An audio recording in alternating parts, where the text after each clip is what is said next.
राजस्थान की धरती एक बार फिर से खनिज संपदा की चमक से जगमगा उठी है।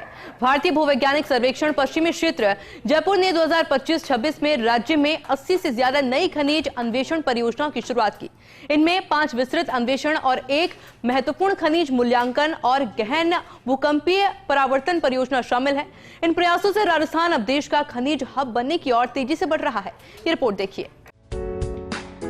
अजमेर जिला इस अन्वेषण का बड़ा केंद्र बन चुका है, जहां तांबा, निकल और ग्रेफाइट की खोज के लिए 10 परियोजनाएं सक्रिय हैं। बैटरी और इलेक्ट्रॉनिक्स उद्योग के लिहाज से यह खोज बेहद महत्वपूर्ण मानी जा रही है। वहीं बाड़मेर और बालोतरा क्षेत्र में 10 परियोजनाएं दुर्लभ धातुओं REE, टाइटेनियम और टंगस्टन के लिए चल रही हैं। सिवाना रिंग कॉम्प्लेक्स को REE का खजाना बताया जा रहा है। नागौर गंगानगर बेसिन में पोटाश का बड़ा भंडार खोजा गया है, जिसे खेती के लिहाज से राज्य का खनिज वरदान कहा जा रहा है। पोटाश उत्पादन से राजस्थान कृषि राज्य के रूप में और मजबूत होगा और यूरिया पर निर्भरता घटेगी। इसी तरह जैसलमेर में चूना पत्थर की नई परियोजनाएं शुरू हुई हैं, जिनसे सीमेंट उद्योग को बड़ा सहारा मिलेगा। भीलवाड़ा जिले में तांबा, टंगस्टन और जस्ता की खोज पर फोकस है। लंपिया महुआ खुर्द क्षेत्र में लेड जिंक की पहचान हुई है। यह खोज न केवल जिले की किस्मत बदलेगी, बल्कि राज्य की औद्योगिक छवि को भी नया आयाम देगी। दक्षिण राजस्थान के डूंगरपुर और बांसवाड़ा जिलों में मैंगनीज, ग्रेफाइट और सोने की खोज चल रही है। बांसवाड़ा जिले के भुकिया प्रोस्पेक्ट को सोने का बड़ा खजाना माना जा रहा है। सीकर झुंझुनू क्षेत्र का नीम का थाना तांबा और बेस मेटल खोज का नया गढ़ बन चुका है। यहाँ कई G3 और G4 परियोजनाएं सक्रिय हैं। जयपुर जिले के कोटपुतली बहरोड क्षेत्र में भी तांबा और बेस मेटल की खोज की जा रही है। अलवर जिले के मुंडियावास खेरा ब्लॉक में कॉपर और दुर्लभ धातुओं की पहचान हुई है।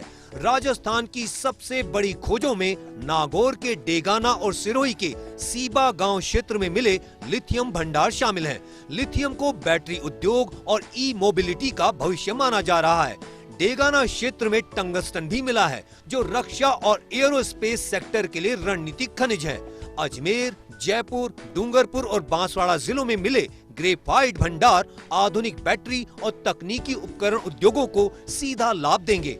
GSI का कहना है कि पिछले 20 वर्षों में राजस्थान में लगभग 740 परियोजनाएं पूरी की जा चुकी हैं। इनमें तांबा, जस्ता, सोना, ग्रेफाइट, निकल, टंगस्टन, लिथियम, कोबाल्ट, पोटाश और फोस्फोराइट प्रमुख खनिज रहे हैं। इस दौरान कई पुराने क्षेत्रों का पुनर्मूल्यांकन भी किया गया है, जिनसे नए संसाधन सामने आए हैं। खनिज अन्वेषण ने जहां राज्य की आर्थिक संभावनाओं को नई उड़ान दी है, वहीं रोजगार, निवेश और स्थानीय व्यापार के लिए भी अवसर खोले हैं। विशेषज्ञों का मानना है कि राजस्थान आने वाले वर्षों में भारत का खनिज मानचित्र बदलने वाला है। ऊर्जा, रक्षा, इलेक्ट्रॉनिक्स, कृषि और ई-मोबिलिटी जैसे क्षेत्रों को राजस्थान की खनिज संपदा से सीधा लाभ मिलेगा।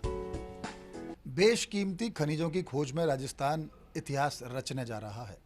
जियोलॉजिकल सर्वे ऑफ इंडिया ने 80 परियोजनाओं पर राजस्थान के अंदर काम शुरू कर रखा है और ख़ास बात यह है कि पिछले 2 दशक को देखें तो GSI द्वारा करीब 740 परियोजनाओं को यहाँ पूरा किया गया है। प्रदेश में लिथियम, मैंगनीज, कॉपर, गोल्ड ऐसे ऐसे बेशकीमती खनिजों की खोज की गई है, जो राजस्थान में आगे अर्थव्यवस्था को काफ़ी मजबूती भी देगी, रोजगार के अवसर भी पैदा होंगे और खनिज उत्पादन में राजस्थान आत्मनिर्भर भी बनेगा। कैमरा पर्सन यश माथुर के साथ Nirmal Tiwari, first India news, Jaipur.